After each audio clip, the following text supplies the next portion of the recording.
We have with us a man who need no introduction. Unlike many of his colleagues, even after his tenure, he is right in the middle of the media, in the public domain, and even in the social media. Welcome, sir. Let me be direct. Are we living in a period of intolerance? Yes, we are, and this intolerance is going to increase.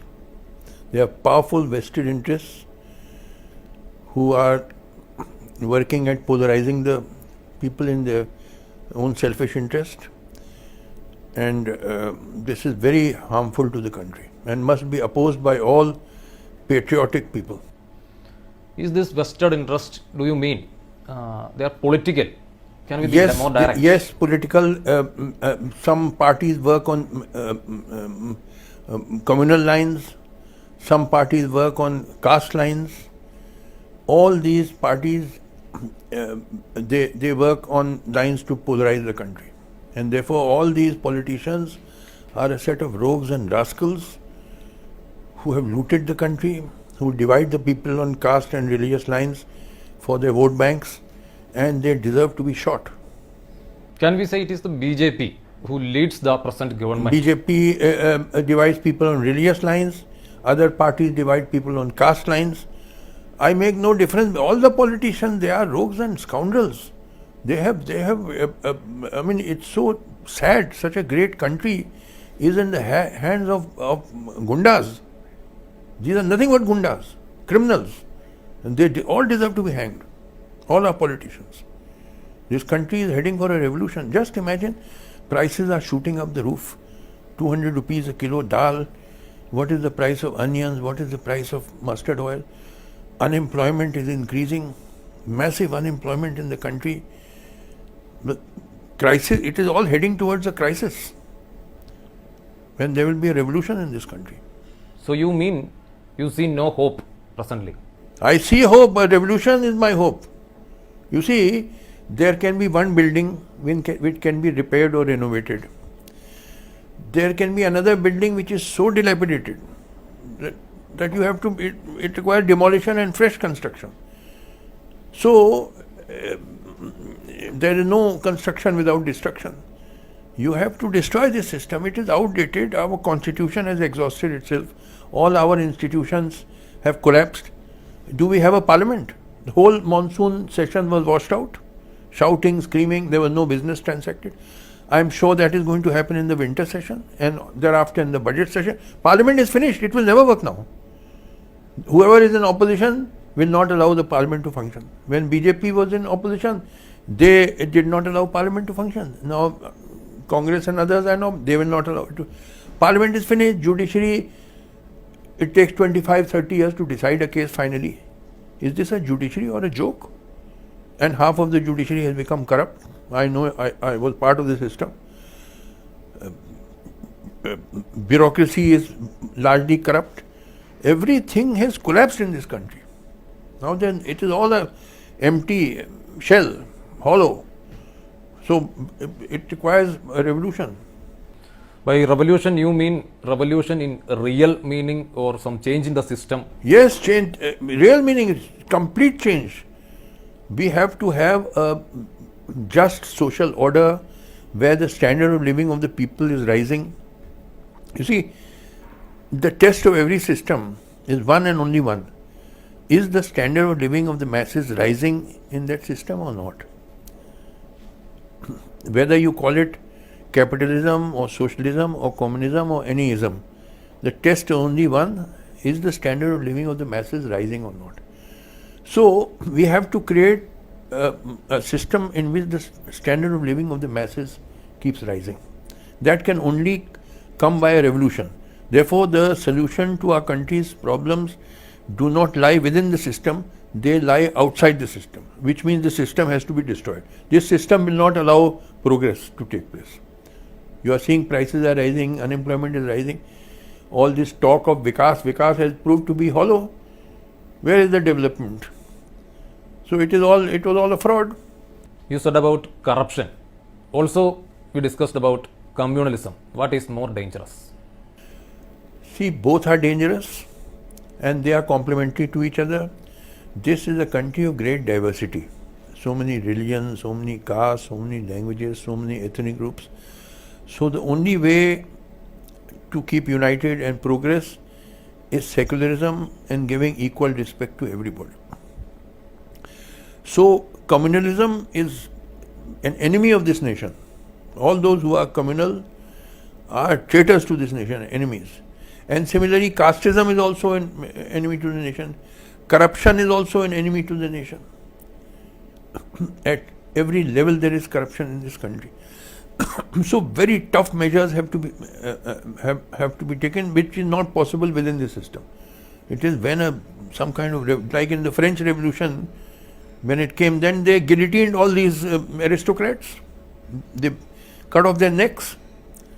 You have to do the same, because these fellows, these politicians are incorrigible. They cannot be reformed.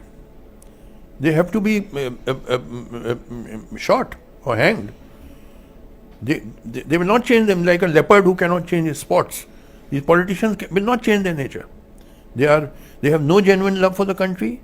They only want their vote banks, for which they spread hatred, polarize people. So are they not enemies of the country who divide people and make people fight with each other? We discussed about communalism and casteism. Then what is the lesson we learn from Bihar? See, in Bihar,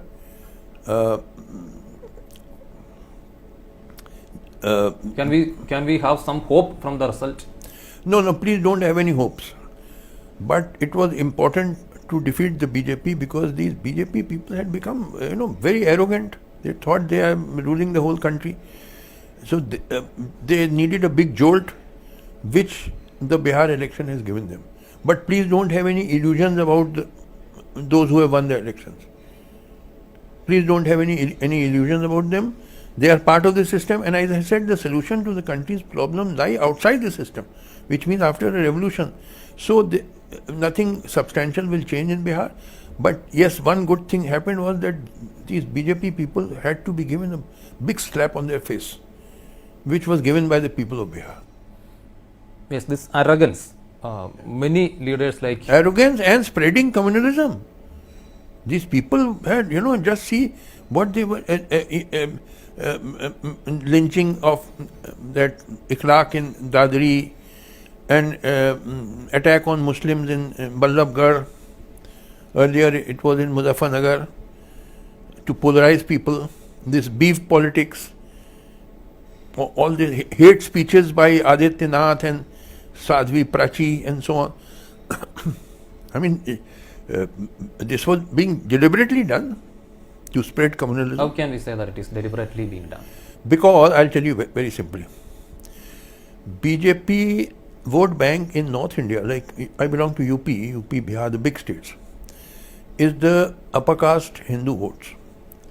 But upper caste Hindu, which means Brahmins, Rajputs, Vaishyas, Bhumayas, all together are only about 15% of the population. Now, you cannot win an election on just 15-16% population. You require at least 31-32%. You don't require 50% because others are divided. But if you get above 30%, you can win an election. But certainly not on 15-16. So, BJP cannot win elections unless they get some other castes also. Now, those castes are voting for other parties. Only upper caste Hindus are voting for BJP, but that is just 15-16%. Voting goes on religion and caste lines.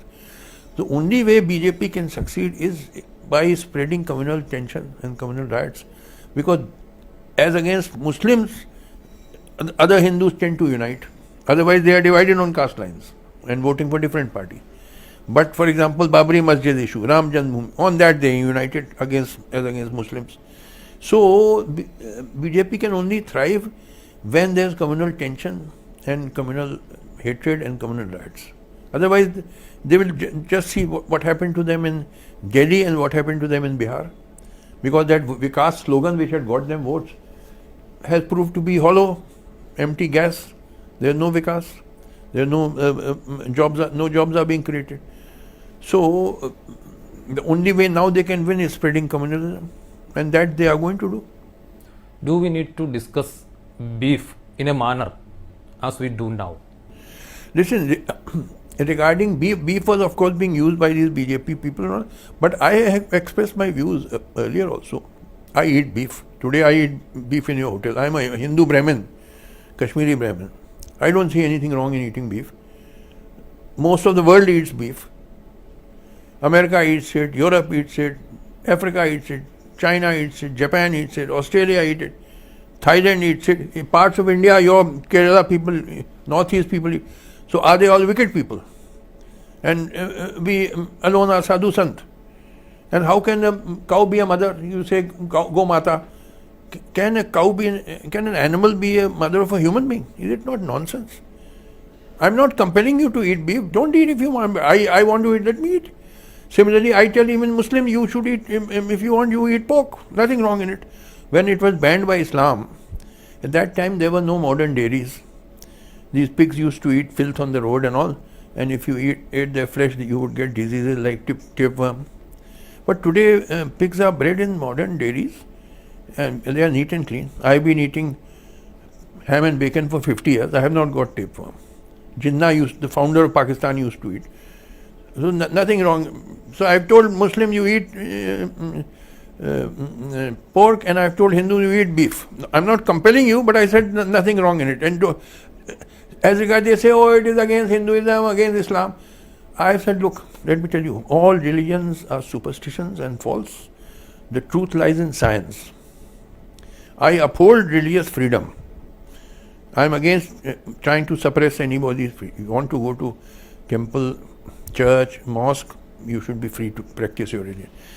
At the same time, the patriotic intellectuals should spread among the masses the idea that all religions are false and superstitions.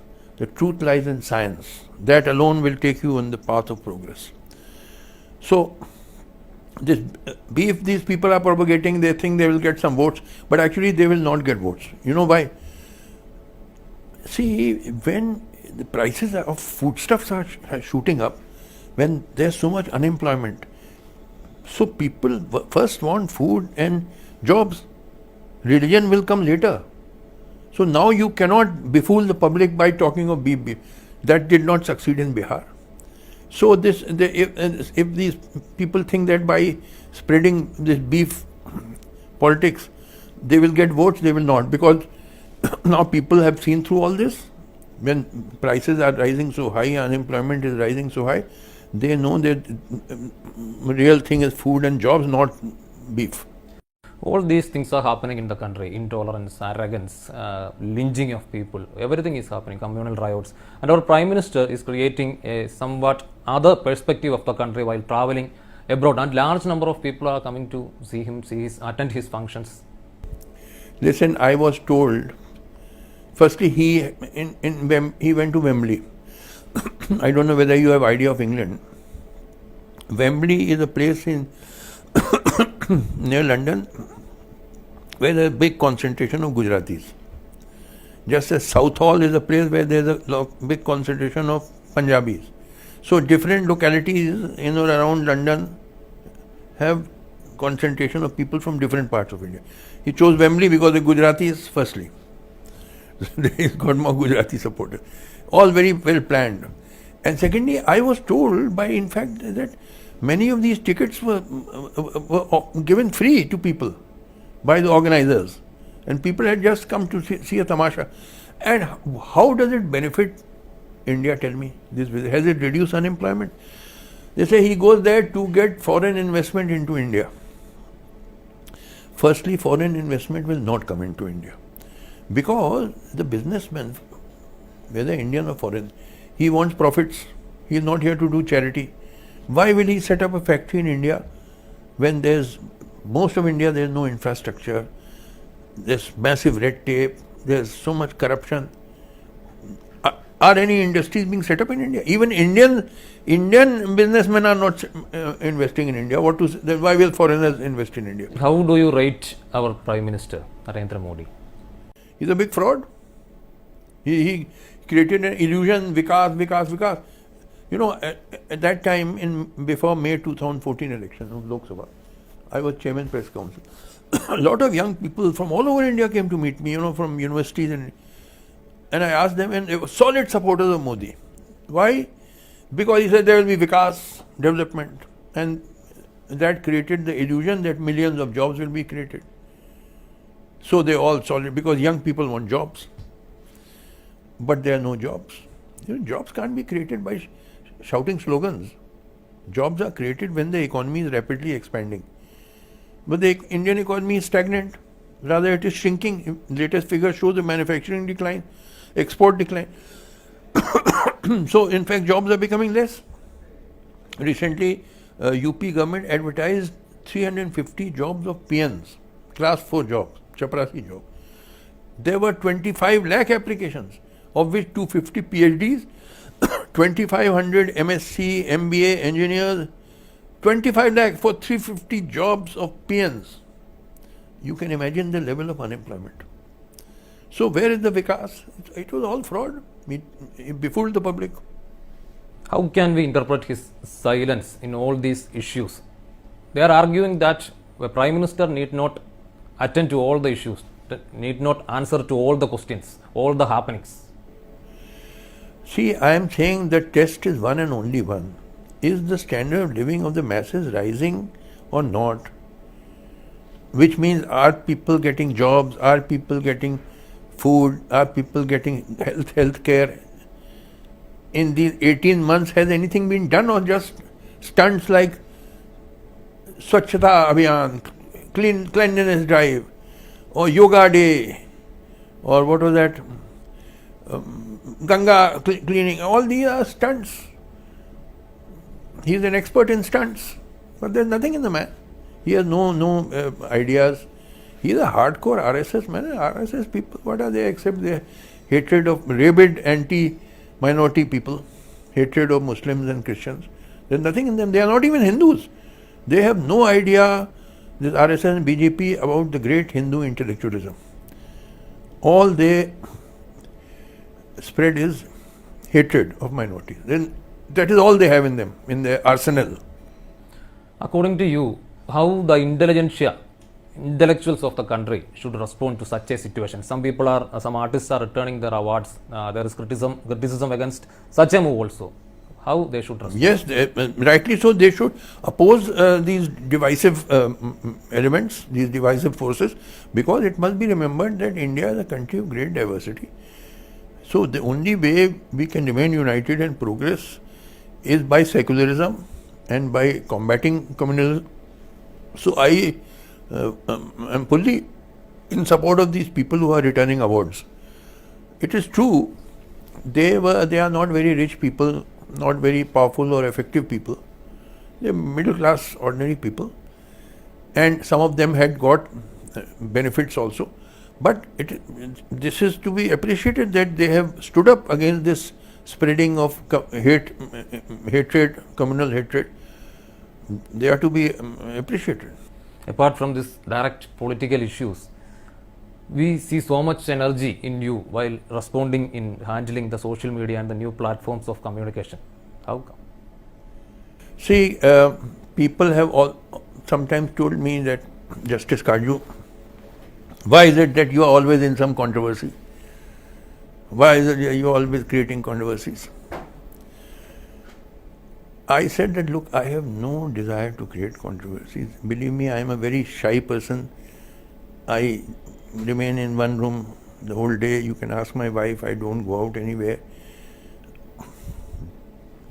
But I have one great defect in me. And that is, when I see my country going to dogs, I cannot remain silent. And therefore I speak out. And when I speak out, I become controversial. Like my statements on Gandhi, he was a big fraud. Subhash Chandra Bose, he was a lackey of the Japanese. Tagore was a British stooge. I mean, you people have been befooled. 90% Indians don't have brains here. They have gobar and bhusa here, full of casteism, communalism. So my effort is to remove your cow dung from your head and put in brains there. And for that, people say, oh, you are a popularity seeker, publicity seeker. I have no desire to seek popularity. But I certainly feel very strongly for my country. I mean, you should be, by now, you should have been like North America or Europe. highly prosperous, highly developed, highly industrialized country. But the fact is, this is a very backward country. You people, for example, most of you look down on Dalits. Is this true or not? Will you give your daughter in marriage to a Dalit boy? That is the test. Many parts of India, they will kill the girl if she marries a Dalit or a Muslim. Honor killing. So this shows this is a very, very backward country full of casteism, communalism. 80-90% Hindus are communal and 80-90% Muslims are also communal.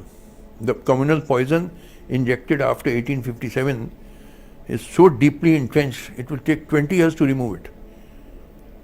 So when Muslims are thrashed, most Hindus are very happy. Like in Gujarat, when 2,000 Muslims are massacred, most Hindus are because most Hindus are communal, just as most Muslims are communal. And because 80% people are Hindus, they are very happy if Muslims are given a beating.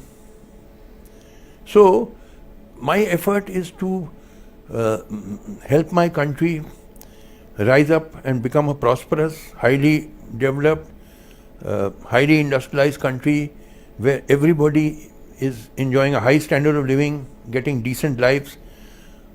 All my effort is in that direction.